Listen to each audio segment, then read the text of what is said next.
Hi, good people. It is Tashira and Margo from Justice, and we are back with another kind of impromptu check-in, right, Em? Yeah, so we're thinking like what to check in on a weekly basis and sharing those thoughts or conversations with our audience because someone said so wonderfully that we're like their weekly online chat group. I love it. It's I was for that. yeah, you have your chat group with your girlfriends, and like we're the virtual example of Or the virtual space. So we have so much to talk about.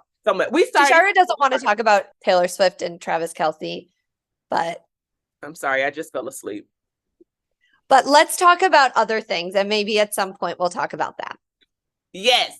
So the first thing up is the Beyoncé film is out. Y'all let us know down below if you caught it. We have not seen it yet. Well, I haven't. Have you, Em? No, I've just seen snippets. I'm excited. I'm very excited to go. Me too. I wanted to kind of get past that first weekend hype so that Same. Yeah, the Beehive has not completely taken over the movie theater, but I will definitely go see it before the end of the year because she brought up a lot of really good points, right?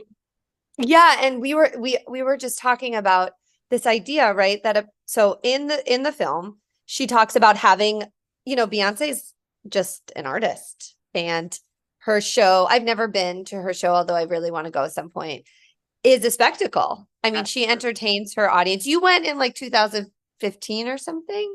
Yeah, you had a good memory. Yeah, I went to the On the Run tour with her and Jay. Yeah, I remember that. It was amazing. And the opening act was DJ Khaled. So we were on our feet the entire 2 hours.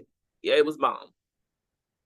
So anyway, yes, I can imagine. And even like all of the performance she's done for us publicly at the Super Bowl, in her videos, are just very much her and her creation.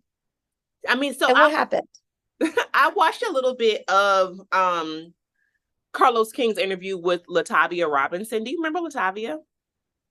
No. Oh, let me go back because we have an audience that probably wasn't like knee deep in the Destiny's Child, the history of Miss Beyoncé Knowles as we know her today. But it goes back to her in the group called Girls Time. And from Girls Time, we had Destiny's Child. Okay. I know Destiny's Child.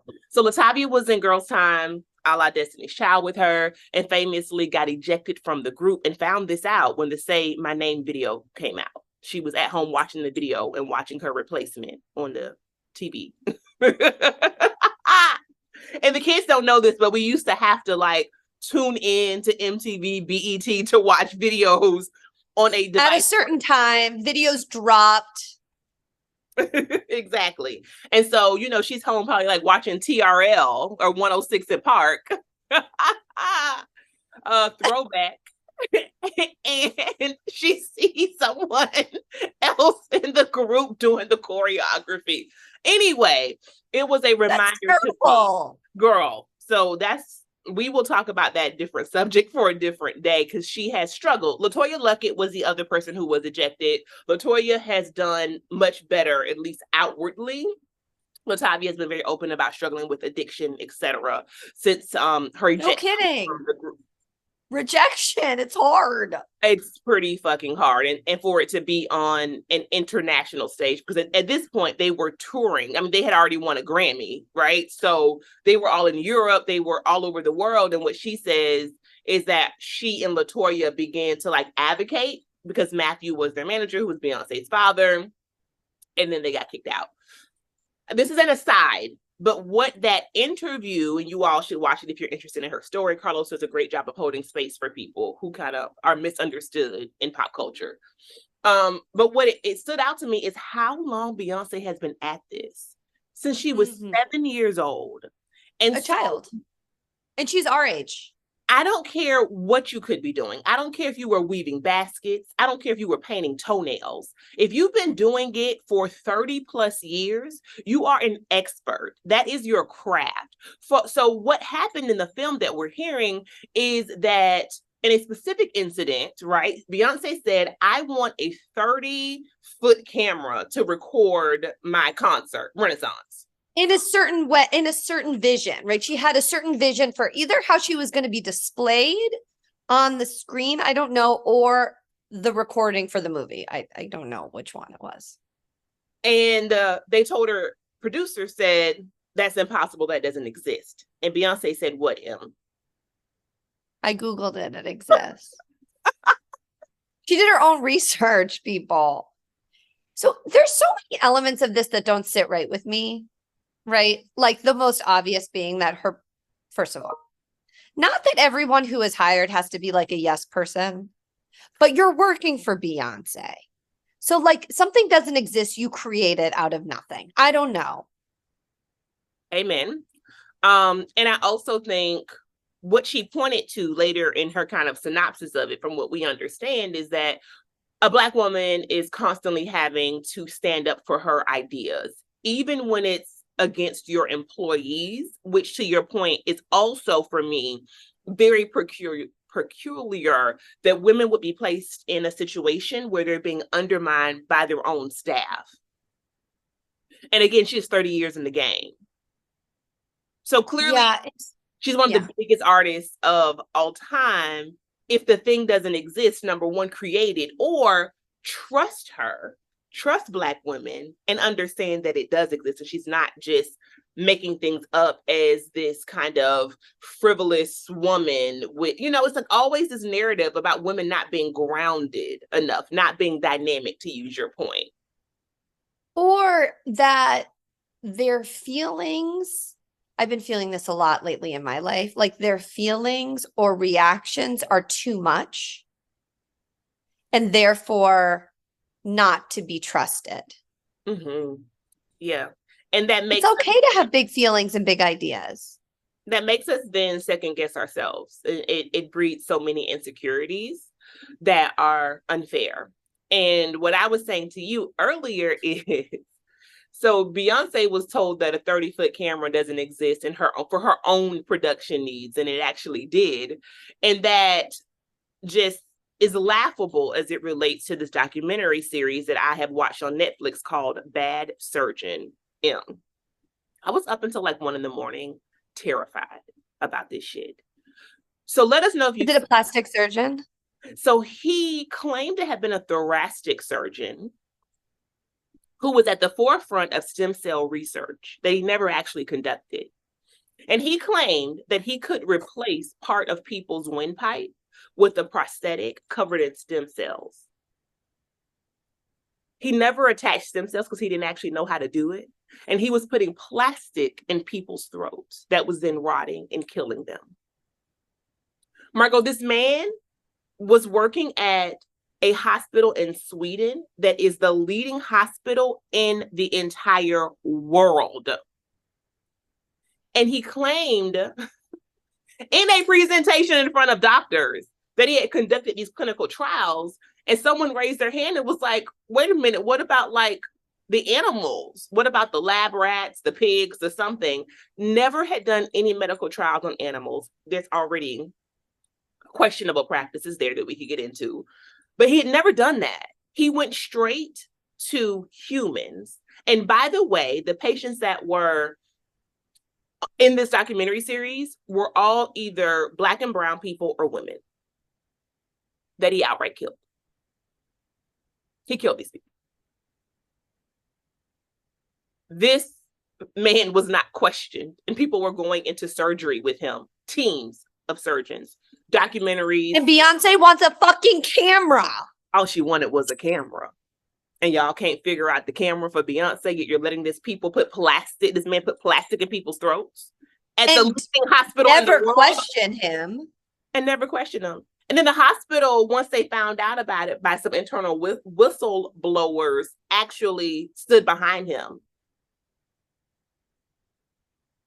Wait, so what happened? Well, don't ruin it for the rest of us. I also haven't watched the last 15 minutes, so I don't know if he's in prison. I don't know what happened.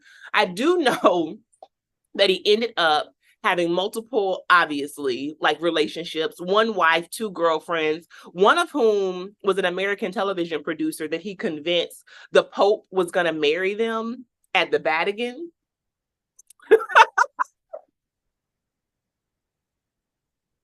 And all their guests were going to stay in a castle. And they had sent out wedding invitations, Margo. People are unwell. Unwell. You got it is just the tip of the iceberg. Yeah. People are unwell. and misogyny and the patriarchy are real. Okay, so can we go back to Beyonce? Let's do it. That's crazy. There's also another documentary series that I've been watching about a cult that is unbelievable. Is it the one about the love cult where they were matchmaking or something like that? Oh, the Twin Flames. I've seen that one. Yeah. Okay, I haven't That's seen one. That's one. And then there's the other called Love Has Won. Wait, so okay, go back to Beyonce. The one is about twin flames. That's one documentary series. I believe that's on Netflix. And the other is on HBO Max called Love Has Won. Shit is crazy, people. And for another day, but we are all very close to being unwell in this one way. But what we do when we kind of tip over into the iceberg is vote for Trump. No, I mean, like, crazy stuff. Really, really crazy stuff that people believe that this woman is God, Mama God, and the people, her sexual partners, are Father God. Man, come on, man.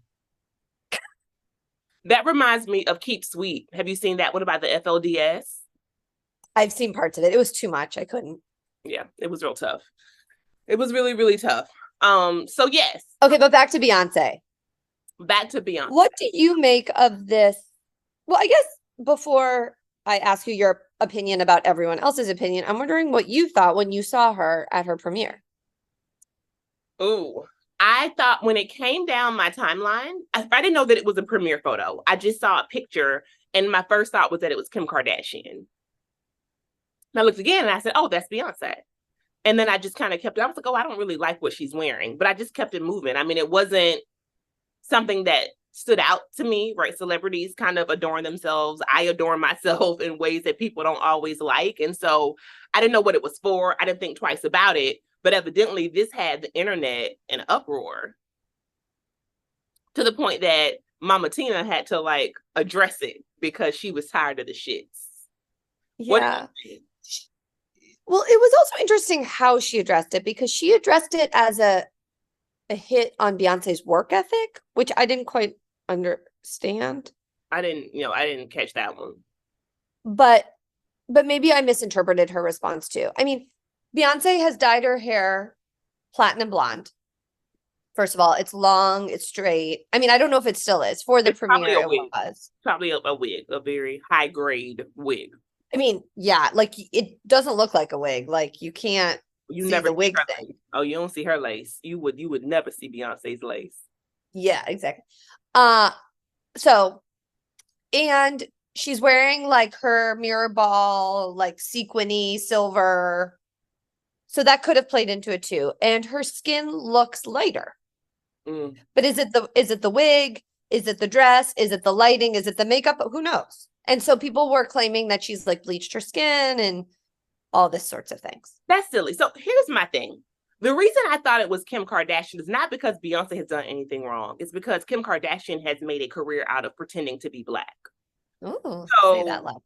For me, it's more of an indictment on Kim than it is Beyonce. So it was nothing about me thinking that Beyonce looked lighter. It's that Kim always intentionally attempts to look darker, down to the plastic surgery, the curves, etc. And Beyonce's told us a million times that she's Black and she gets it. I mean, she said it in songs. She's had albums that have been unapologetically blackity black, right? I think she has, in the past, probably 5 to 8 years of her career, really stood solidly on this ground. And I think it shows her socio-political analysis growing. It shows her maturity. It probably shows her motherhood and how it's been important to her to stand up for what she believes in because of her children. Who knows? But I don't think we should be questioning how she sees herself in the position in the world, especially because for me, as someone who creates content on a minuscule level compared to what the Beyonce machine does, I understand how all of these images are so highly curated and edited. Was Beyonce even really wearing that day? All of these things can be like created in some sort of editing. You mean because they could be like AI could like boop, boop, boop? so many things. It could be her face on somebody else. It could be anything, right? Just the way in which a machine is behind these artists and the top tier technology that Beyonce has. I just thought that the lighting was extra bright. I thought it was like light refracting from what she was wearing. Then the blonde wig made her look lighter as well. And I just didn't. She's also lighter. And she's a light-skinned woman. That's the part that I was like, this feels like such a weird, perverse, like colorism conversation and light skin. I don't know. It's like you can be light skinned, but not that light skinned. You know what I mean? Like, who cares? She's black. She's black. She's told us that. She understands that. And it seemed such a weird focus of the internet. And at such an important time, too. You know, for like, her. Don't take what this moment means for her away from her and from her fan base. It is just markedly unfair, and I don't think the criticism was justified. And that's just that on that for me. I just think that it was unfair, and the focus should not have been on that. I think what she has done and what not just the Renaissance tour, but the subsequent film has done for an entire genre of music and for artists that will come behind her in the future cannot be minimized. You know, this is a huge cultural impact. And I think Taylor Swift would even agree, right? It meant the world to her to see Beyonce at her show. And Taylor, arguably hit for hit right now, is the only artist that really is in the same conversation as Beyonce. And she is in the Beehive. So I think we need to just focus on that, and that this Black woman is doing amazing things. And everything else, we don't have to fucking like what Beyonce is wearing. So can I say something else? Yeah. I think it's even more, so it's that, but it's even more perverse than that. Ooh. It's that we don't want to see her succeed. Oh, period. So we're going to focus on something that actually matters not at all. Right? And we don't pick apart men and how they present in public spheres the same way. What does it matter what color skin she has or doesn't have? She's a Beyonce. She's an artist. She has proven herself over and over that the success she has is not because of her identity. It's because of her artistry. I think you raise a good point, because there is nothing else anyone can say. Right, so it's just like, I'm going to focus on something. I got to find something. Something has to be wrong to pull her down. I am a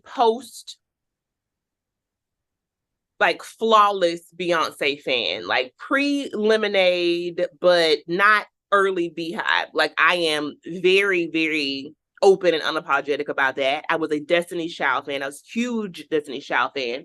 And when the group broke up, I didn't really see it for her early career. I didn't dislike her. I just didn't get the hype.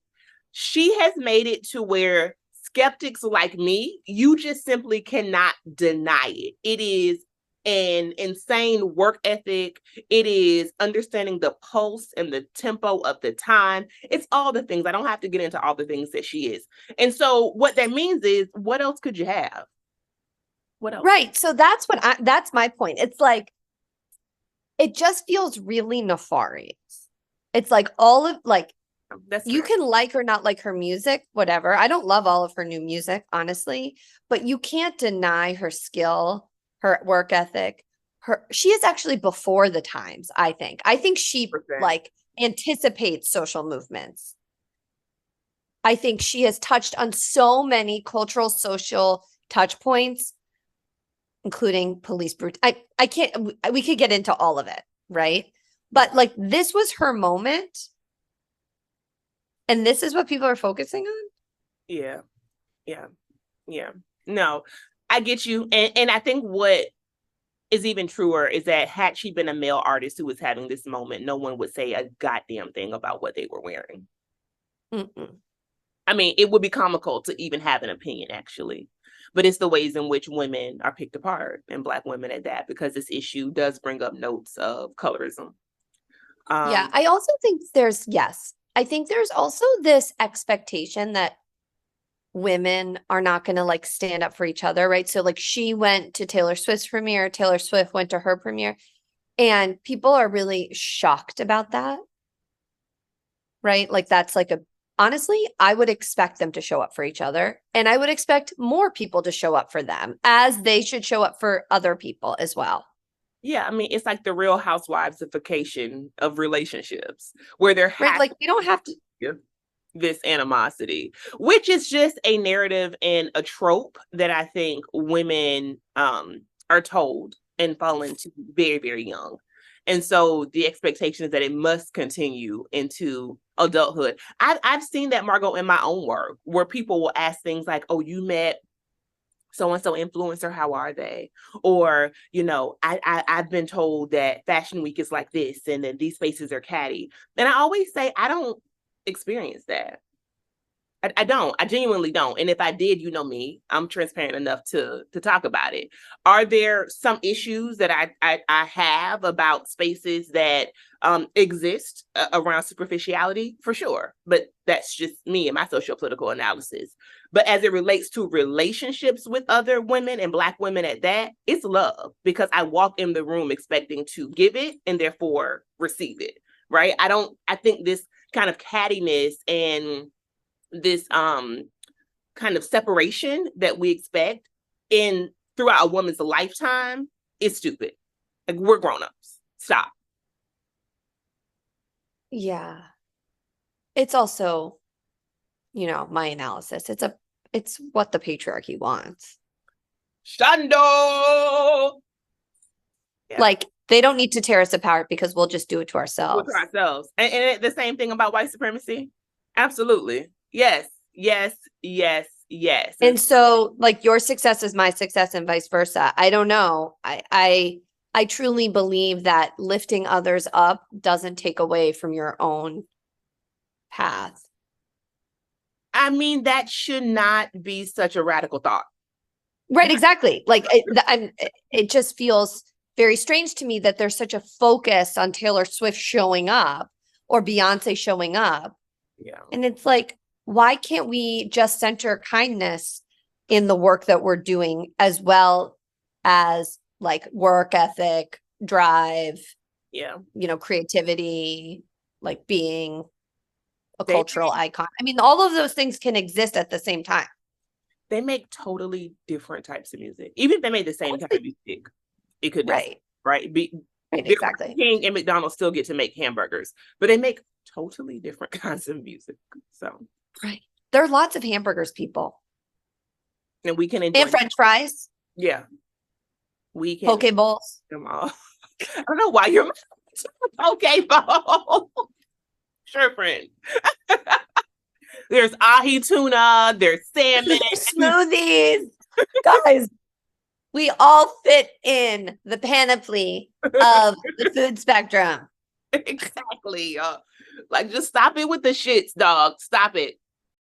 That is the tea and our thoughts around Beyoncé and the Renaissance film. Let us know once again if you have seen it and your thoughts on both of those things, all of the blowback that she has received around the premiere and also the 30-foot camera. But what were you going to say?